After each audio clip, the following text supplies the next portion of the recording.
daawwattoota keenya yaadachuun maraachuuf jedha waan ta'eef gaadhiifama nu gootu.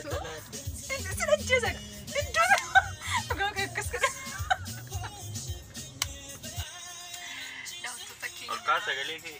Waliin kasa. Nagaamu akkam jirtu daawwattoota keenya baay'ee sin jaalladha baay'ee sin kabajna bakka jirtanitti nageenyi keenya isin bira nuuf haa ga'u jenneerra andaraartuudha inni immoo yaadachuudha amma karaa irra hojiin koo akkuma beekamu riippoorteera gaazexeessituudha jechuudha gabaabamatti. Goobes.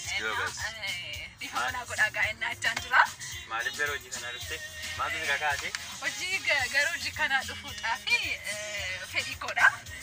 Fedhiidhuma koodha kun immoo daawwattoota keenya. Barbaadatu immoo gaazii yoo asaa duraan wal qaban. Amma gaa bakka jirru daawwattoota keenyatti himuu ni dandeettami? Itti mi keessa irraa? Addis Ababaa jirru eessa jirru? Addis Ababaa jirru. Biyya gaachaa maali? Addis Ababaa. Yenicha maali maal barbaadda menti falii gaala.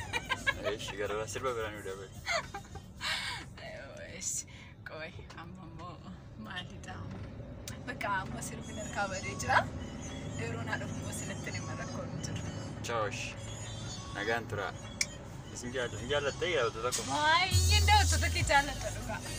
Isheen nama kaastee keessummaa koodhaa sagalee immoo nagaamu yoo ta'e dhiifama nu godhi. She's my keessummaa. Ciao. Dhugaa jenni hojjenna turre. She looks Mana gooftaa kunneen gagaanee ammayyuu ganaa dagaanaa mataa diina keenya ganaa burraanaa. Habib, bizi?